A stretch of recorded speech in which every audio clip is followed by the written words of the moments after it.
Ovu generaciju, kao i rod Stojkića, najbolje ću predočiti ako vam predstavim svoga djeda Karla, odnosno svoju obitelj.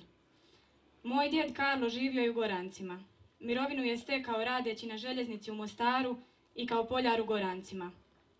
Iako je bio neškolovan čovjek sa sela, oduvijek ga je zanimala povijest njegovog roda i zavičaja, te mnoge druge stvari. Primjerice, od ljekovitog bilja spravljao je razne meleme i liječio mještane.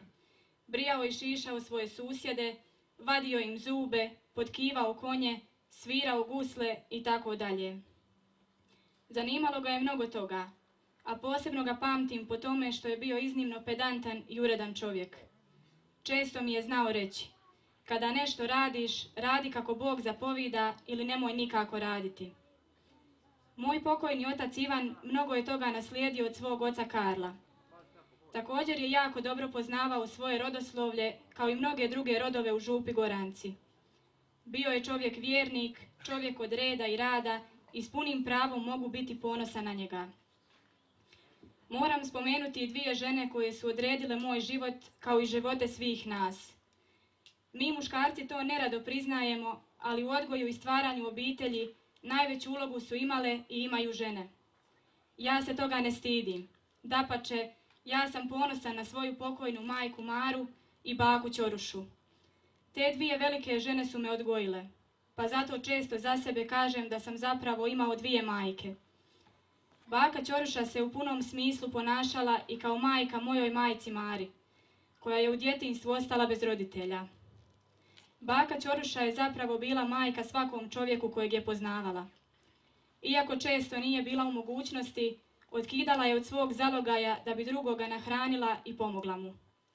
To nije samo moja tvrdnja, to za nju kažu mnogi koji su je poznavali. Moja majka i baka bile su hrabre, odane, časne, humane i požrtvovane žene.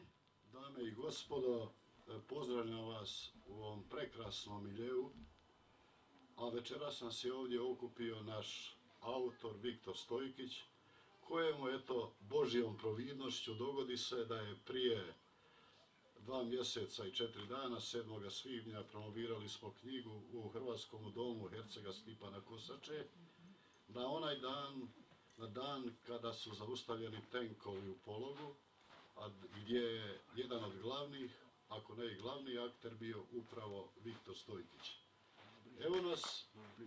Evo nas danas ovdje, na mjestu gdje je Viktor, dok je bio mali, sa svojim djedom brao jagode, kosio travu, obrađivao vrt. Doista, rekao, Božjom sudbinom, dvije lijepe promocije na 2 simbolična datuma i na simboličnim mjestima. Sam naslov knjige Viktora Stojkića Korijeni mnogo za sebe znači. Svi naši korijeni su od iznimne važnosti. Korijeni naši, tradicija naša, je naša svetinja. Ako mi nemamo odnos prema svojim korijenima, kako to imaju civilizirani narodi, nećemo sasvim sigurno ni dobre budućnosti imati. Kada je Papa Franjo 6. lipnja boravio u Sarajevu, onda je jedna od njegovih glavnih, zapravo uz poruku mira, najvažnija poruka bila: ne zaboravite svoju prošlost, nemate pravo zaboraviti svoja sjećanja. Jaka poruka koje se moramo držati, jer ako se ne budemo držali te poruke i ako zaboravimo ono što su nam naši preci kroz tisuće godina, ne samo od stoljeća 7. nego kroz tisuće godina još tamo od ilirske vladavine, od kralja Agrona, kraljice Teute i tako dalje, sve do naših dana sačuvali. Opasnost je da mi prekinemo tu tradiciju, a što će onda oni koji budu, kada nas ne bude, misliti o nama? Naprosto nemamo pravo na to. Na važnost tradicije, na važnost korijena, jer narod koji korijene nema, nema sigurno ni budućnosti. Narod koji tradicije nema sigurno ni svoj identitet. Upravo u toj tradiciji u kojoj Viktor Stojkić piše od ilirskih vremena, a evo mi se danas nalazimo u podnožju Ilirske gradine, nekad moćne Ilirske kraljevine od 13. stoljeća prije Krista do dolaska Hrvata, a Iliri su se kasnije asimilirali s našim predsima. Nadalje će u ovoj samoj knjizi Viktor pisati i o rodoslovlju svome, pisati o sportu, zanimljivostima, neispričanim pričama i tako dalje i tako dalje. Dakle, svatko će u toj knjizi naći nešto što je zanimljivo za njega, ne samo iz Goranaca, a sami Goranci su toliko važni, jedno malo mjesto, ali velika rana na hrvatskom nacionalnom biću. Iz Goranaca 1694. godine i u isto vrijeme iz Brotnja, prije toga iz Rame, Posušja, Uskoplja, Duvna, Livna, 10.000 Hrvata je pobjeglo od turske odmazde nakon poraza pod Bečom. Tada je u Gorancima ostalo oko 200 žitelja, tako da će 1740. godine biti zapisano da je 200 Gorančana ostalo, ali pritom ne zaboravite, to je bilo vrijeme kada je bilo najmanje poznati broj Hrvata na području današnje Bosne i Hercegovine. Bježeći od Turaka, naših predaka, ostalo je svega 23.000. A evo rekoh, Gorančana je ostalo 200. U monografiji ćemo također naći vrlo zanimljive podatke o legendarnim fratrima Damjanu Roziću i Zlatku Sivriću, koji su nesebično u kataklizmi II. Svjetskog rata spašavali ne samo svoje sunarodnjake, nego li spašavali i sebe pravoslavce i druge. Vrlo važno u samoj monografiji je i jedan doživljaj koji je Viktorov djed po majci Miše pričao, a Viktor upamtio i prenio u svoju monografiju, a radi se o susretu s legendarnim harambašom Andrijicom Šimićem. Drage dame i gospodo, mi danas živimo u vremenu kada i neki hrvatski znanstvenici mnogo toga pokušavaju naopako interpretirati. Danas ćete vidjeti neke hrvatske povjesničare koji kažu kako kralj Tomislav uopće postojao nije, nego li on pripada legendama. Pritome žele valjda kazati da su legende lažne, ali će u isto vrijeme za sve one velikane u sportu, znanosti, u bilo kojoj sferi ljudskog djelovanja kazati da su legende i tako dalje. Drugi danas Hrvati tvrde kako mi nisu naši preci došli ovdje početkom stoljeća 7. nego li kasnije i tako dalje. Današnji takozvani bošnjački znanstvenici tvrde kako smo mi tobož ovdje tek od početka 19. stoljeća. A uporište vide u tomu što je nakon poraza pod Bečom 1683. uslijedio strašan egzodus o kojem sam malo prije govorio, kad nas je ostalo svega 23.000. Ali početkom 19. stoljeća, slabljenjem Turske imperije, naši preci su se vraćali na svoja višestoljetna ognjišta. I upravo ti takozvani znanstvenici žele kazati kako smo mi ovdje tek od stoljeća 19. A u 19. stoljeću Viktorov djed, rekoh po majici Miše, kada je krenuo u planinu, susreo se s legendarnim harambašom Andrijicom Šimićem, rođenim u Alagovcu kod Gruda 1833. godine. Legendaran po mnogo čemu, uzoran po svom životu, postio je sve petke o kruhu i vodi. Nikad nije dopuštao da se pretresaju žene, niti muslimanke, niti katolkinje.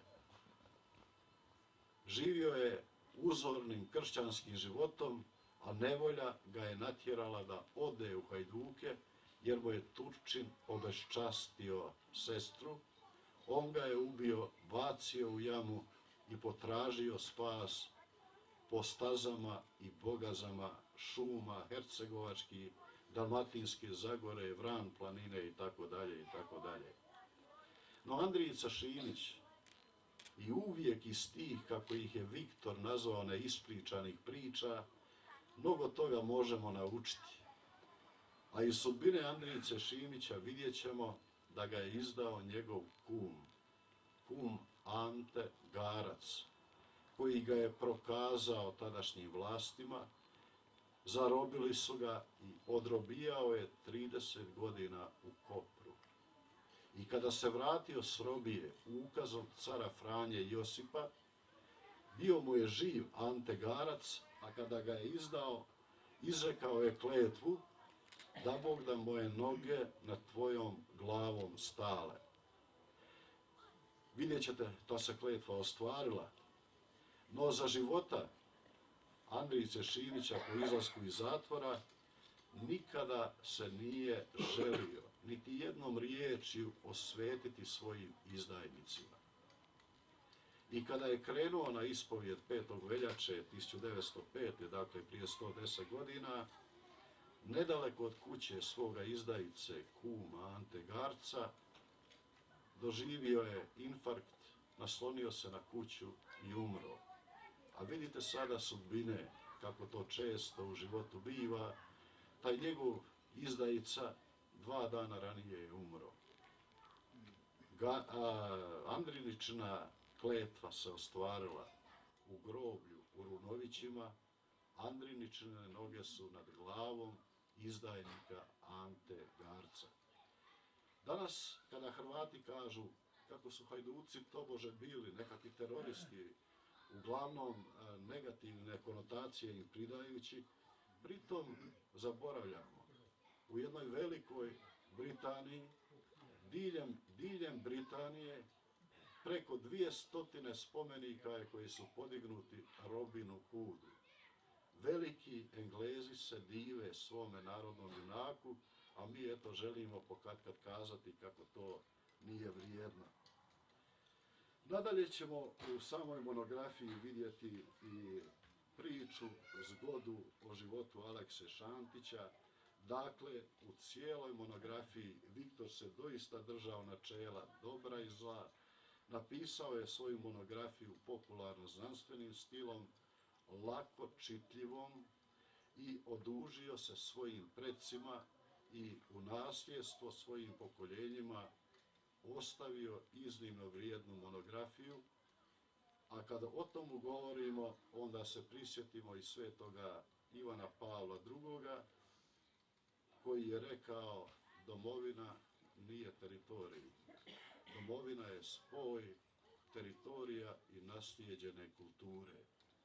Ili sveti Thomas More je rekao: tradicija nije čuvanje pepela, tradicija je prenošenje vatre. Hrvatska poslovica kaže: običaj od davnine, štit su jaki domovine. Na tom tragu je naš Viktor napisao ovu knjigu. Biće dobro da nađemo i drugih autora iz Goranaca, imamo i Dragana Vidovića, iako Bog da, Goranačka muza ni u budućnosti šutjeti neće i s radošću očekujemo i nove knjige. Hvala vam. Zbog teškog, gotovo nepodnošljivog života pod osmanlijskom okupacijom u vidu raznih nameta, diskriminacije i stradanja, narod je bio prisiljen napuštati svoja stoljetna ognjišta. Jedno od najvećih iseljavanja dogodilo se krajem 17. stoljeća, točnije 1694. godine, kada se s područja Goranaca, Mostara, Brotnja i Mostarskog Blata u Sinjsku krajinu iselilo 5000 katolika. To je i danas velik broj ljudi, a može se samo pretpostaviti što je takav odljev populacije značio u ono vrijeme. Starješine koje su predvodile mještane Goranaca bili su serdari Jure Prološčić i Jure Zovković, te Harambaša Duje Cvitković, Abram Knezović, Šimun Hrgović, Josip Delić, Mijo Kijošić, Ilija Glavurdić, Mijo Tokić, Grgur Vukojević i Križan Sesardić. Većina stanovnika Goranaca iselila se u Sinjsku krajinu, u Hrvace, Satirić, Muć, Zelovo, Potravlje, Dabar, Biletić i druga mjesta. Masovna iseljavanja pogodila su Ramski, Livanjski i Duvanjski kraj, te brojna druga mjesta koja su gravitirala ka Cetinskoj krajini. Ovo iseljavanje za nas je vrlo zanimljivo iz razloga što je među braniteljima Sinjske krajine bio i veliki broj naših predaka koji su naselili te prostore 1694. godine, te se u antologijskoj bitci 1715. godine branili i obranili Sinj i Sinjsku krajinu od Turaka. U čast te pobjede nad Turcima, Sinjani su organizirali trčanje Alke, tako da će se 2015. godine trčati jubilarna 300. Sinjska Alka. Također moram napomenuti da su sliku Sinjske Gospe donijeli Ramljani, koji su u tom vremenskom razdoblju napustili svoja ognjišta i iselili u Sinjsku krajinu. Sinjani danas vjeruju da im je upravo ta Gospa pomogla u borbi protiv Turaka, te se ova slika i danas čuva u Sinjskom samostanu. Alka se trči u zahvalu i čast Gospi za blagdan Velike Gospe. Bio je to ulomak iz knjige, a sada nastavljamo sa prikazom knjige Viđenjem doktora Fra Ivana Ivande. Korijeni. Kako je to sudbonosna i značajna riječ. S korijenom se veže život i smrt. Naša je prva asocijacija, jer smo prirodna tjelesna bića, život prirode. Drvo. Bez korijena ono ne može postojati. Ako ima dobar i čvrst korijen, snažno je i diže se u visinu. Rađa obilnim plodovima. Kao primjerice hrast. Čvrst, postojan, pun žirova. Nekada je vjetar ili oluja tako snažna da iščupa drvo s korijenom. Mi znamo da ako posiječemo korijen, uništili smo život. Dovoljno je prerezati korijen, obustaviti dotok životnih sokova, hranjivih tvari i najveće, najmoćnije i najsnažnije stablo će se u vrlo kratku vremenu sasušiti. Dakako, to su poznate činjenice, posve očite i to nije nikakva mudrost. Ali one nas upućuju na nešto mnogo dublje i važnije. Na nas same, kao duhovna bića, čovjek ima i duhovne korijene. Korijene sebe kao osobe, kao konkretnog čovjeka, rođenog u određenom vremenu, određenom mjestu, određenom narodu. I možda nema tragičnije činjenice i bolnije istodobno kada čovjek ne zna tko je, odakle je, gdje mu je zavičaj, komu pripada. Na neki način iskorijenjen, neodređen, bezličan, u sebi nedefiniran i rastrgan. Jedan od najsnažnijih životnih osjećaja je osjećaj pripadnosti. Ako čovjek ne pripada nigdje, on je izgubljen, nesiguran. Nema ničega za što bi se uhvatio. Nema životne poveznice s korijenom iz kojega je ponikao. Ima ljudi koji znaju za svoje korijene, ali ih nastoje potisnuti ili gurnuti u pozadinu. Zbog osjećaja manje vrijednosti u okolini u kojoj se nalaze, koja nije njihova, strana je, tuđa, ali su se našli u njoj i misle da se moraju toliko uklopiti u njoj da utope sve što jesu i sve što je korijenski njihovo. Pa fascinirani tuđim, misleći da je tuđe superiornije i moćnije, odbace svoje. Nekada ga se i stide. Osjećam u svojoj dubini poziv, zadatak, gotovo zahtjev, koji dolazi iz moga postojanja, da prihvatim samoga sebe sa svim onim što mi je dano. Zahtjev postoji, zato jer mogu i ne prihvatiti sebe onakvim kakav jesam. Zato je imperativ današnjega trenutka ukorijenjenost. Samo onaj tko je ukorijenjen ima postojanost i budućnost. I mi nikada ne polazimo od nule, od ničega. Mi možemo samo graditi na baštini naših predaka koji su čuvali svoje korijene u okrutnim i teškim vremenima uz nemale žrtve i mnogo znoja i krvi. Brzo zaboravimo što je bilo jučer, slabo učimo iz povijesti, imamo te ranjive točke koje svakako treba prevladati i to je opet zadatak s kojim se moramo suočiti, zadaća koju moramo dobro svladati zbog budućnosti i zbog potomaka. Stoga sam zahvalan na pozivu da večeras progovorim nekoliko riječi. Zahvalan sam za ovu knjigu. Jer iako Gorance nije teško zavoljeti, ona nam pomaže da ih još više zavolimo. Hvala na pozornosti. Najmilije svoje sanjam, kojih sada više nema. Sunce sanjam na zalasku, na počinak što se sprema. Večer svaku ja vas sanjam, kamen svaki rodne grude moje, sanjam polja i livade i djetinjstvo prošlo što je. Sanjam često da sam dijete, vidim konje kako lete, baku kako vunu prede, mačka oko nogu što se plete. Deda stari lulu pali, na ognjištu kruh se peče, java to je ili sanjam, probudim se svaku večer. Probudi me to pod konja i crkvena zvone zvona, da li je zbilja ili šala, čujem viku mališana. Nema više mojih dragih, niti šuma, niti dolova, sanak pusti sve je bio, stvarnost sada tu je nova.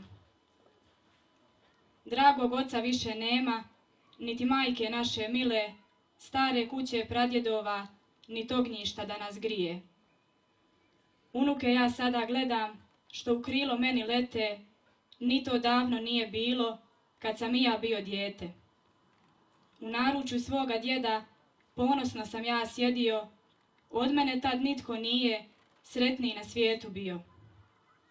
Uspomene sada blijede, sjećaju me na to sjede, djetinjstvo je prohujalo, ostale su samo sjete. I kad sklopim oči svoje, bit ću sretan, vječno što sanjat ću Hercegovinu i kamen svaki rodne grude moje. Staru kuću pradjedova, najmilije kojih nema i djetinjstvo prošlo što je. Hvala predstavljačima i Jeleni koja nam je pročitala autorovu pjesmu Sanja. Viktor Stojkić rođen je 1954. godine u Gorancima. Završio je fakultet političkih znanosti u Sarajevu. Radio je u Ministarstvu unutarnjih poslova te sudjelovao u Domovinskom ratu. Obnašao je dužnosti načelnika policijske stanice Mostar i pomoćnika ministra unutarnjih poslova Hrvatske republike Herceg Bosne.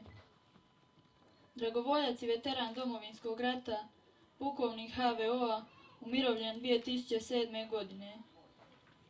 Dugo je vremena bio aktivan i kao sportski djelatnik. Sudjelovao je u osnivanju i radu nogometnog kluba Hrvatski športski klub Zrinski, rukometnih muških i ženskih klubova Zrinski i boksačkog kluba Tihomir Mišić, čiji je bio predsjednik. Trenutno živi u Mostaru, oženjen, otac dvoje djece. Evo, zahvaljujem se na ovim lijepim riječima, zahvaljujem se predstavljačima na ovako iscrpnom i zaista kvalitetnom predstavljanju i na izdvojenom vremenu. Vama se još jednom zahvaljujem što ste došli da uveličate ovu večer. Ovdje se zahvaljujem organizatorima kulturnog ljeta. Zahvaljujem se i domaćinu gospodinu Emiru Ćoriću što nam je ustupio ovaj prostor. I ovo je prva jedna zvanična priredba koja se održava na ovom prostoru. I ja se nadam da će ubuduće ovo biti stvarno jedan izuzetno lijep centar u kome će se održavati razne kulturne i druge manifestacije. Pišući o svojoj obitelji, zapravo sam pisao o većini ljudi i njihovim obiteljima u Župi Goranci i Hercegovini. Gledano u cjelini, mi smo jedna velika obitelj s istim ili sličnom povješću, običajima i tradicijom. Narod hercegovački sličan je i prepoznatljiv po svojim karakternim osobinama. Krase ga radinost, ponos, odanost svojoj obitelji, domoljublje kao i čvrsto u Boga vjerovanje. Danas živimo u vremenima kada se, nažalost, sve čini da se uništi ljudsko dostojanstvo i obitelj i da se zaborave svoji korijeni. Kada čovjek ostane bez obitelji, kada ne zna ko je i što je i kada izgubi nadu i vjeru, postavlja se pitanje koji je smisao življenja.